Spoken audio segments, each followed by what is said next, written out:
پارت‌های قبلی ما بدن عروسکمون رو بافتیم و گوش‌هاشو بافتیم، دم، دست‌ها و پاهاشم بافتیم. امروز بریم با هم دماغ یا پوزه عروسکمون رو ببافیم. برای شروع کار یک گره خفت میزنیم. گره خفت به این شکل که 2 نخ رو با هم تو دست نگه می‌داریم و یک دور گلاب رو میچرخونیم و یک زنجیر میزنیم.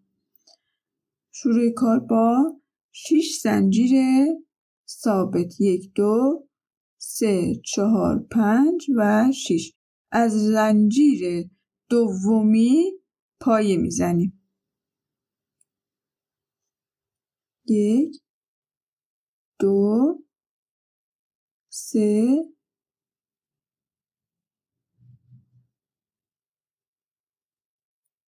4 و 5مین پایه که برمیگرده به لبه کار و طرف دومش رو شروع میکنیم با 1 پایه، 2 3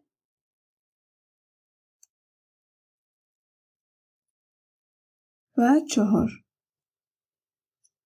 و رسیدیم به اول کار.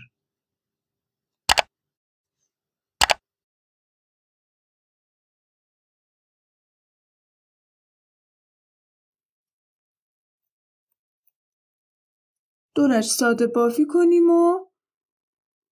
و دماغ عروسکمون تموم بشه و برگردیم. خب دوستان، دماغ عروسکمون هم تموم شد. بریم برای مونتاژ.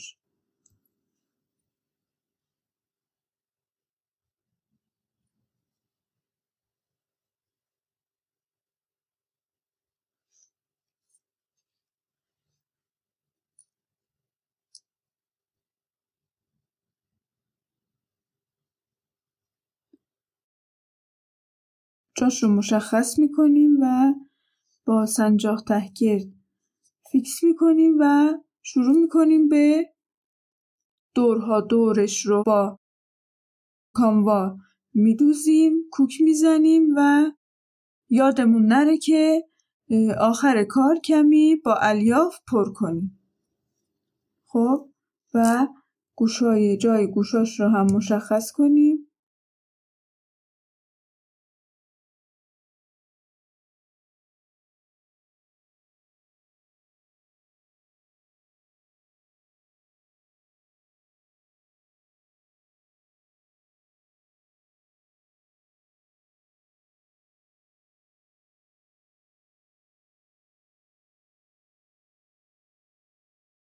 خب به این صورت تا اینجای کار بریم کوک بزنیم، برگردیم. خب دوستان، من به این شکل که دماغ و گوشاش رو مونتاژ کردم و کمی هم دماغش رو پر کردم. بریم با هم جای چشماش رو مشخص کنیم.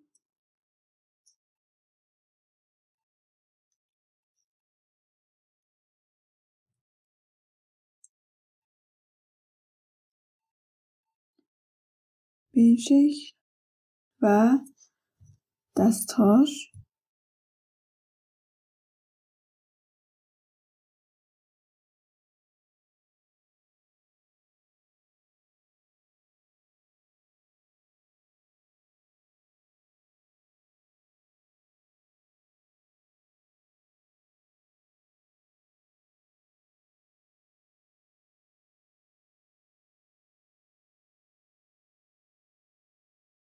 جای پاهاش رو هم مشخص کنیم.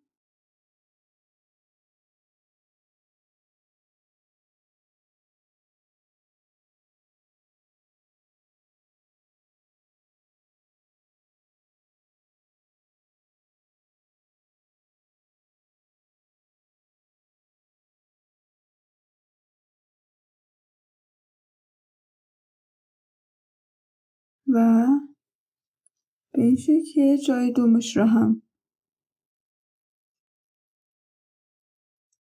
مشخص کنیم. به این صورت. تا این حد بریم کوک بزنیم برگردیم. خب دوستان، من تمام کارهایی که با هم سنجاق زده بودیم رو کوک زدم و چشماش رو هم دوختم. بریم سراغ ابروهاش و بقیه کارش.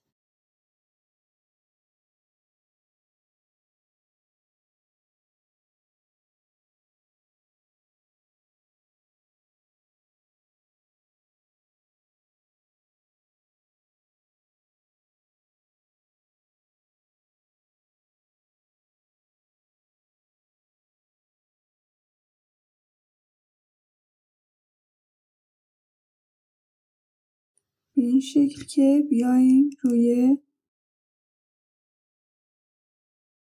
دماغش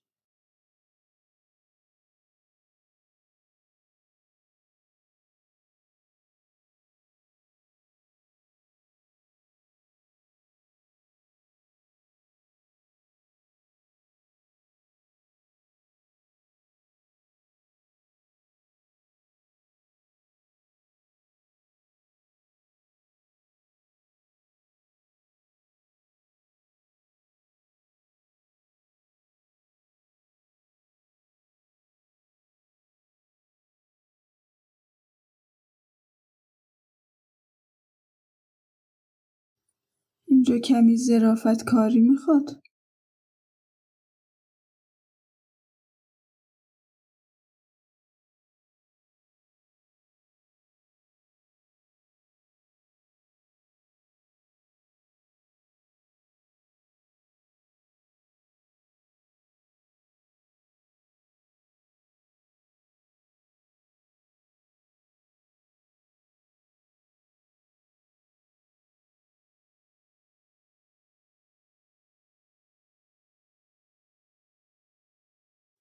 به این صورت که صورت عروسکمون هم تموم شد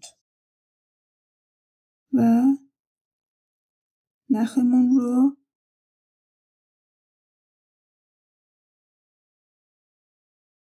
میبریم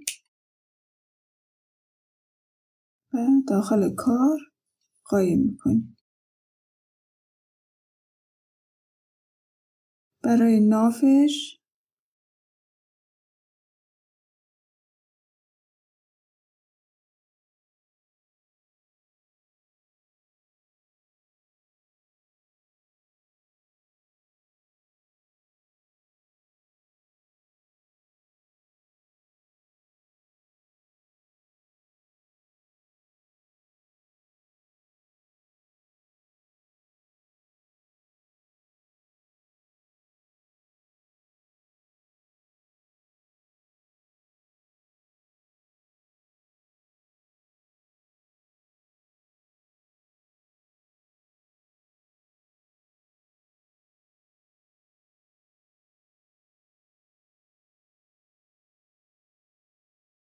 به این صورت و دوباره داخل کار نخ اضافه‌مون رو قایم میکنیم و میبریم.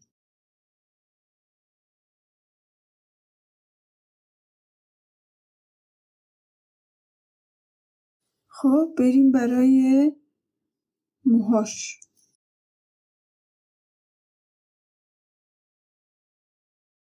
به این اندازه 4 لا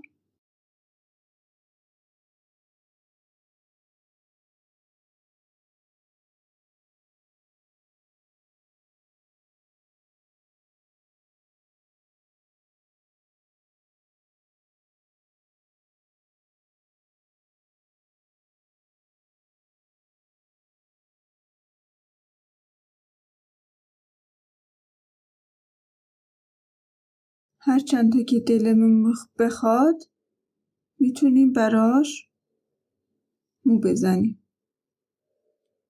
به این صورت.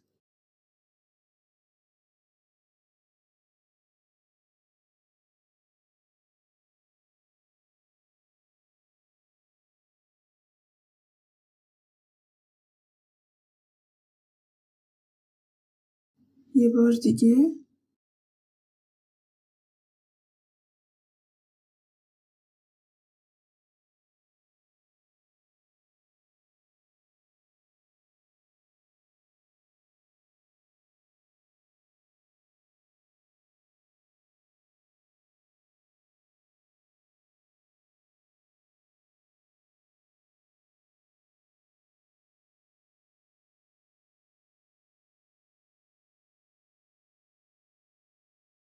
و به این روش چند تا هم روی دم عروسکمون کار میکنیم. بریم موهاش رو هم ببافیم و برگردیم. خب دوستان، کارمون اینجا تموم میشه.